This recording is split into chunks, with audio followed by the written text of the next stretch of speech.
आज की जो वीडियो है ये हमारे लिए नहीं, हमारी आने वाली पीढ़ी के लिए बहुत ज़्यादा महत्वपूर्ण है।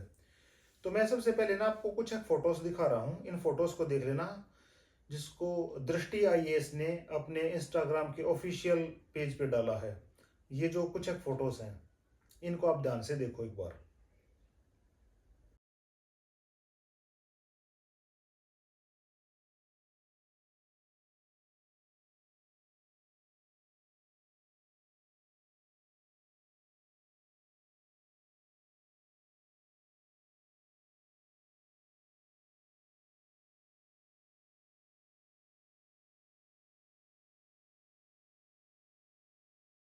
भारत सरकार ने किया है एचपीवी वैक्सीनेशन के थ्रू।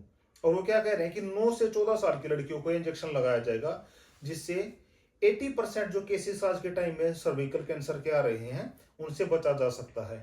ऐसा कुछ भी नहीं है। ये एक बहुत बड़ा फ्रॉड है, बहुत बड़ा स्कैम है, जो बिल गेट्स जैसे लोग हमारे जैसे गरीब देश में कर रहे हैं। पहली बात, हमारी पॉपुलेशन 150 करोड़ से ऊपर है, तो इसको कैसे कम किया जाए, पहला। दूसरी चीज कि किसी भी तरीके की कोई वैक्सीन बनाई जा रही है तो उस वैक्सीन को भारत जैसे देश में आराम से ट्रायल किया जा सकता है। गरीब लोगों के ऊपर ट्रायल किया जा रहा है। जितने भी गवर्नमेंट स्कूल हैं, उन गवर्नमेंट स्कूल में लड़कियों के ऊपर ये वैक्सीन लगाई जा रही है। तो अपने बच्चों को बता दो, जो भी बच्चे आपके स्कूल में जा रहे हैं उनको बताओ कि भाई किसी भी तरीके की कोई भी वैक्सीनेशन के लिए वहां आता है तो कोई भी माता पिता से पूछे बिना बच्चा इंजेक्शन नहीं लगवाएगा।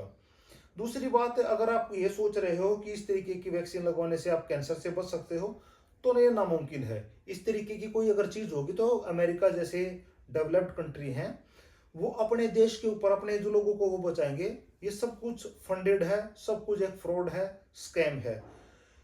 और मैं तो यहां तक कहता हूं कि जो ये पोलियो जैसी दवाइयां पिलाई जाती हैं, ये भी बच्चों को मत पिलाओ, बिल्कुल भी मत पिलाओ किसी भी तरीके से। कोई भी, आप यकीन मानो, पर बहुत सारे जो एजुकेटेड लोग हैं ना, वही इन चीजों को प्रोटेस्ट करेंगे, विरोध करेंगे कि भाई क्यों नहीं पिलाई जाए। पोलियो भी पिलानी जरूरी है, वैक्सीन भी लगवानी जरूरी है, एचपीवी भी लगवानी जरूरी है। तो इसलिए दृष्टि जैसे, ये जो दृष्टि आईएएस है, इन जैसे लोगों का इस्तेमाल किया जा रहा है। अभी तो और रुको, अभी तो बहुत सारे मुख्यमंत्री, एमएलए, एमपी या और आईएएस आईपीएस ऑफिसर, वो भी सोशल मीडिया पे आएंगे, वो भी न्यूज़पेपर पे आएंगे, वो कहेंगे कि हमने वैक्सीन लगवाई, अपने बच्चों को, अपनी लड़कियों को वैक्सीन लगवा दी है। जैसा कि आपने देखा था 2020-21 में भी ऐसा ही हुआ था। कभी मोदी को हो रहा है कोविड, कभी केजरीवाल को कोविड हो रहा है, कभी किसी आईएएस को कोविड हो रहा है, कभी किसी आईपीएस को कोविड हो रहा है। ऐसा कुछ भी नहीं हुआ था। वो सिर्फ लोगों को डराने के लिए ऐसा कर रहे थे कि भी आप लोग डर जाओगे और इस डर की वजह से आप इंजेक्शन लगवा लोगे, वैक्सीन लगवा लोगे। ऐसा ही फिर से सारा का सारा ऐसा ही दोबारा इस सीन को क्रिएट किया जाएगा। आईएएस और आईपीएस हैं, वो अपने बच्चों को आगे लेके आएंगे कि हमारे बच्चों को हमने ऐसे लगवा लिया है। तो इन चीज़ों के को, ये जो फ्रॉड हो रहे हैं, इनसे बचो और दूसरों को भी इसके बारे में जागरूक करवाओ। धन्यवाद।